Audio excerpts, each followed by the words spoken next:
L'étude d'aujourd'hui a pour titre « Les 10 commandements ». Dans tous les pays, des lois sont établies afin de maintenir la paix et la sécurité de la population. Lorsque ces lois sont respectées, il y a un sentiment d'aisance et de sûreté. Mais lorsque ces lois sont transgressées, il y a des conflits et des guerres. La population est angoissée. De même, l'univers entier est régi par une loi. Le respect de cette loi assure le maintien de l'univers. Cette loi, c'est les 10 commandements de Dieu. Exode chapitre 20, les versets 3 à 6. Tu n'auras pas d'autre Dieu devant ma face. Tu ne te feras point d'image taillée, ni de représentation quelconque des choses qui sont en haut dans les cieux, qui sont en bas sur la terre, et qui sont dans les eaux plus bas que la terre. Tu ne te prosterneras point devant elles, et tu ne les serviras point. Car moi, l'Éternel, ton Dieu, je suis un Dieu jaloux, qui punit l'iniquité des pères sur les enfants, jusqu'à la 3e et la 4e génération de ceux qui me haïssent, et qui fait miséricorde jusqu'en 1000 générations à ceux qui m'aiment et qui gardent mes commandements. Exode chapitre 20, les versets 7 à 10. Tu ne prendras point le nom de l'Éternel ton Dieu en vain, car l'Éternel ne laissera point impuni celui qui prendra son nom en vain. Souviens-toi du jour du repos pour le sanctifier. Tu travailleras 6 jours et tu feras tout ton ouvrage. Mais le 7e jour est le jour du repos de l'Éternel ton Dieu. Tu ne feras aucun ouvrage, ni toi, ni ton fils, ni ta fille, ni ton serviteur, ni ta servante, ni ton bétail, ni l'étranger qui est dans tes portes. Exode chapitre 20, les versets 11 à 16. Car en 6 jours, l'Éternel a fait les cieux, la terre et la mer, et tout ce qui est contenu. Et il s'est reposé le 7e jour. C'est pourquoi l'Éternel a béni le jour du repos et l'a sanctifié. Honore ton père et ta mère, afin que tes jours se prolongent dans le pays que l'Éternel ton Dieu te donne. Tu ne tueras point, tu ne commettras point d'adultère, tu ne déroberas point, tu ne porteras point de faux témoignages contre ton prochain. Exode chapitre 20, le verset 17. Tu ne convoiteras point la maison de ton prochain, tu ne convoiteras point la femme de ton prochain, ni son serviteur, ni sa servante, ni son bœuf, ni son âne, ni aucune chose qui appartienne à ton prochain. La première question qu'il faut se poser par rapport aux 10 commandements qui viennent d'être cités est: qui a écrit ces commandements? Pour connaître la réponse, allons dans Exode chapitre 31, le verset 18. Lorsque l'Éternel eut achevé de parler à Moïse sur la montagne de Sinaï, il lui donna les 2 tables du témoignage, tables de pierre, écrites du doigt de Dieu. Deutéronome chapitre 10, le verset 4.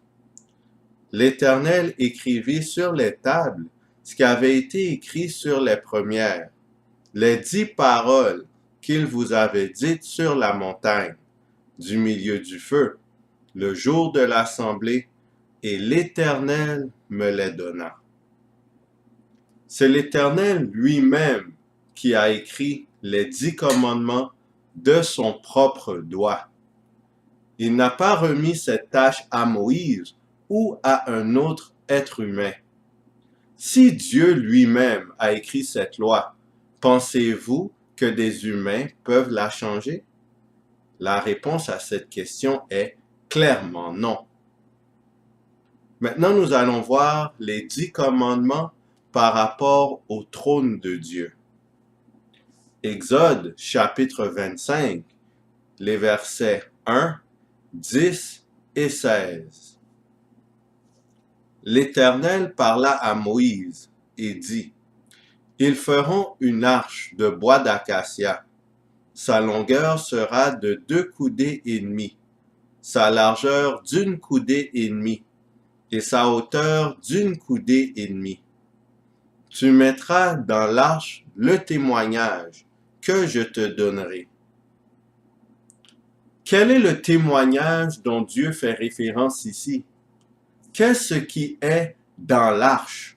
Ce qui se retrouve dans l'arche constitue le témoignage.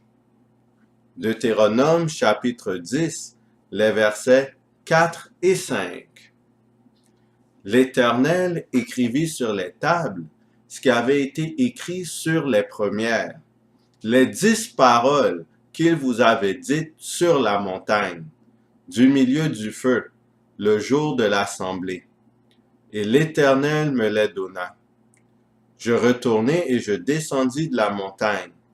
Je mis les tables dans l'arche que j'avais faite, et elles restèrent là, comme l'Éternel me l'avait ordonné.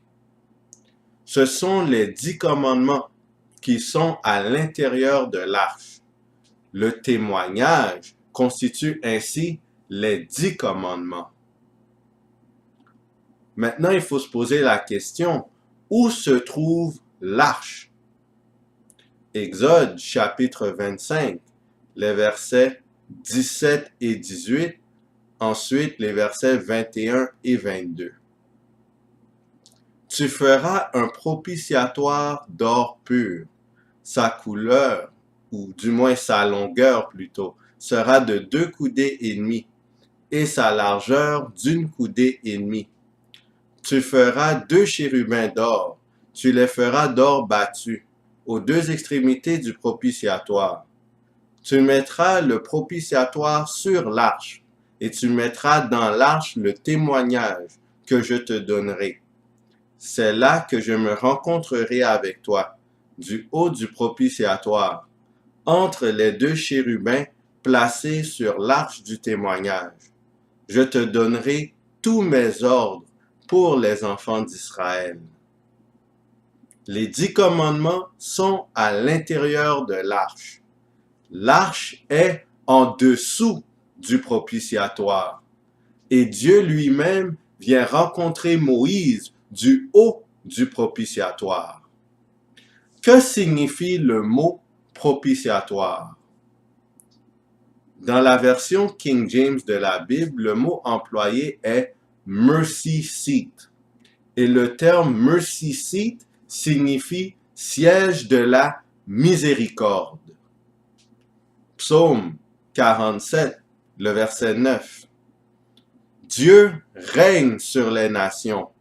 Dieu a pour siège son saint trône. Le propitiatoire, aussi appelé siège de la miséricorde, représente le trône de Dieu. Hébreux chapitre 8, les versets 1 et 2. Le point capital de ce qui vient d'être dit, c'est que nous avons un tel souverain sacrificateur qui s'est assis à la droite du trône de la majesté divine dans les cieux, comme ministre du sanctuaire et du véritable tabernacle, qui a été dressé par le Seigneur et non par un homme. Le texte dit que Jésus est le souverain sacrificateur d'un sanctuaire qui est situé dans le ciel. Et ce sanctuaire céleste est le vrai sanctuaire. Hébreux chapitre 8, le verset 4. S'il était sur la terre, il ne serait pas même sacrificateur, puisque là sont ceux qui présentent des offrandes selon la loi. Hébreux chapitre 7, le verset 14. Car il est notoire que notre Seigneur est sorti de Juda, tribu dont Moïse n'a rien dit pour ce qui concerne le sacerdoce.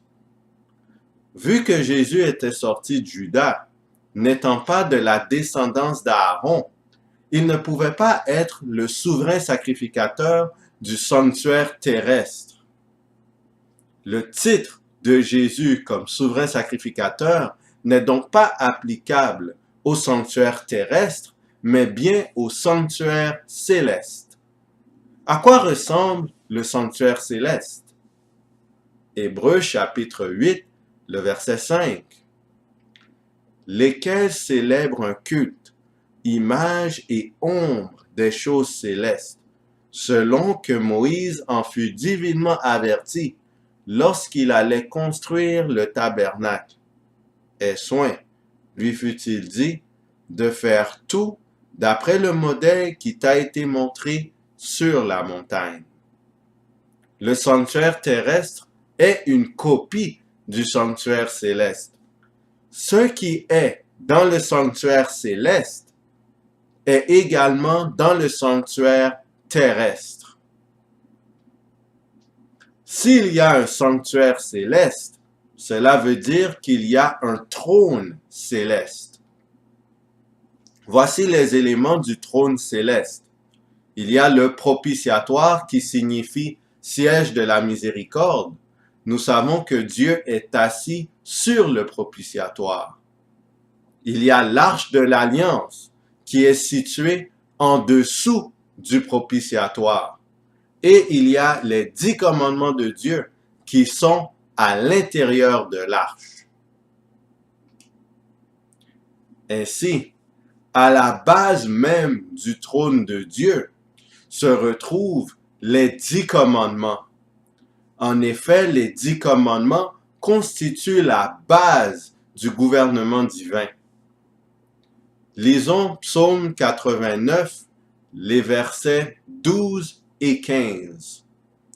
C'est à toi qu'appartiennent les cieux et la terre. C'est toi qui as fondé le monde et ce qu'il renferme. La justice et l'équité sont la base de ton trône. La bonté et la fidélité sont devant ta face. La justice et l'équité sont définis comme étant la base du trône de Dieu. Ainsi, les 10 commandements constituent la justice et l'équité du Créateur. Si quelqu'un souhaite changer les 10 commandements, il faudrait alors sortir Dieu de son trône. S'attaquer aux commandements de Dieu, c'est s'attaquer au trône de Dieu. Lucifer a tenté de faire cela dans le ciel et il a échoué. Il subira en conséquence un châtiment éternel. Tous ceux qui veulent changer la loi de Dieu auront le même avenir. Voici maintenant quelques caractéristiques de la loi de Dieu, les 10 commandements. Psaume 119, verset 86. Tous tes commandements ne sont que fidélité. Psaume 119, verset 151. Et tous tes commandements sont la vérité. Psaume 119, verset 172. Car tous tes commandements sont justes. Psaume 19, verset 9b. Les commandements de l'Éternel sont purs, ils éclairent les yeux. Voici maintenant quelques caractéristiques de Dieu lui-même. Néhémie chapitre 9, le verset 33. Tu as été juste dans tout ce qui nous est arrivé, car tu t'es montré fidèle, et nous avons fait le mal. Jean chapitre 14, le verset 6. Jésus lui dit, je suis le chemin, la vérité et la vie. Nul ne vient au Père que par moi. 1 Jean chapitre 3, les versets 2 et 3. Bien-aimés, nous sommes maintenant enfants de Dieu. Quiconque a cette espérance en lui se purifie, comme lui-même est pur. Les commandements de Dieu sont fidélité, vérité, ainsi que juste et pur. Dieu lui-même est la fidélité, la vérité, ainsi que juste et pur. Les 10 commandements sont ainsi un reflet du caractère de Dieu. On ne peut pas changer le caractère de Dieu. Dieu n'arrêtera jamais d'être fidèle, la vérité, juste et pur. De même, on ne peut pas changer les 10 commandements. Ça amène la question suivante. Est-ce que Jésus a obéi à la loi de Dieu? Est-ce qu'il a observé les commandements de Dieu pendant qu'il était sur la terre? Matthieu chapitre 5, le verset 17. Ne croyez pas que je sois venu pour abolir la loi ou les prophètes. Je suis venu non pour abolir, mais pour accomplir. Jean chapitre 15, le verset 10. Si vous gardez mes commandements, vous demeurerez dans mon amour, de même que j'ai gardé les commandements de mon Père et que je demeure dans son amour. Jésus a obéi aux commandements de Dieu. Étant donné qu'il est un avec le Père, les commandements de Jésus sont les mêmes que ceux de son Père. Est-ce que aujourd'hui, au moment où vous écoutez cette vidéo, devons-nous encore garder les commandements? 1 Jean chapitre 2, les versets 3 et 4. Si nous gardons ces commandements, par là nous savons que nous l'avons connu. Celui qui dit « Je l'ai connu » et qui ne garde pas ses commandements est un menteur et la vérité n'est point en lui. 1 Jean chapitre 3, le verset 24. Celui qui garde ses commandements demeure en Dieu, et Dieu en lui. Et nous connaissons qu'il demeure en nous par l'Esprit qu'il nous a donné. 1 Jean chapitre 5, le verset 3. Car l'amour de Dieu consiste à garder ses commandements. 1 Corinthiens chapitre 7, le verset 19. La circoncision n'est rien, et l'incirconcision n'est rien, mais l'observation des commandements de Dieu est tout. Tous ces écrits que nous venons de lire sont venus après la mort de Jésus. Les 10 commandements n'ont donc pas été abolis à la croix, contrairement à ce que certains prétendent. Cela étant dit, il faut maintenant répondre à cette question. Qu'est-ce que le péché? 1 Jean chapitre 3, le verset 4. Quiconque pêche transgresse la loi, et le péché est la transgression de la loi. Jacques chapitre 2, les versets 10 et 11. Car quiconque observe toute la loi, mais pêche contre un seul commandement, devient coupable de tous. En effet, celui qui a dit « Tu ne commettras point d'adultère » a dit aussi « Tu ne tueras point ». Or, si tu ne commets point d'adultère, mais que tu commettes un meurtre, tu deviens transgresseur de la loi. 10 moins 1 est égal à 0. Il faut observer tous les commandements de Dieu. Il n'y a aucune explication possible pour l'apparition du péché qui en justifie l'existence. Dieu n'est pas responsable de l'entrée du péché dans le monde. Rien n'est plus clairement enseigné dans la Bible. Il n'y avait aucun refus de la grâce divine et il n'y avait aucune erreur dans le gouvernement divin. Excuser le péché, c'est le défendre. Si le péché pouvait être excusé, il cesserait d'être un péché. L'auteur du péché, l'origine du péché est Satan. Il s'est révolté contre le gouvernement divin. Il s'est rebellé contre les 10 commandements et il a rejeté la miséricorde et la grâce divine. Satan n'avait aucune raison valide de transgresser la loi. Romains chapitre 6, le verset 23. Car le salaire du péché, c'est la mort. Ézéchiel chapitre 18, le verset 20. L'âme qui pêche, c'est celle qui mourra. Comment pouvons-nous être délivrés du péché et de la mort qui est la conséquence du péché? Actes chapitre 2, le verset 38. Repentez-vous et que chacun de vous soit baptisé au nom de Jésus-Christ pour le pardon de vos péchés et vous recevrez le don du Saint-Esprit. C'est par le baptême que l'on témoigne notre volonté d'obéir au commandement. Le Saint-Esprit nous permet d'obéir au commandement de Dieu. Est-ce que nous pouvons nous faire baptiser dans n'importe quelle église pour obtenir le don du Saint-Esprit? Matthieu chapitre 5, le verset 19. Celui donc qui supprimera l'un de ses plus petits commandements et qui enseignera aux hommes à faire de même sera appelé le plus petit dans le royaume des cieux. Mais celui qui les observera et qui enseignera à les observer, celui-là sera appelé grand dans le royaume des cieux. Encore une fois, 10 moins 1 est égal à 0.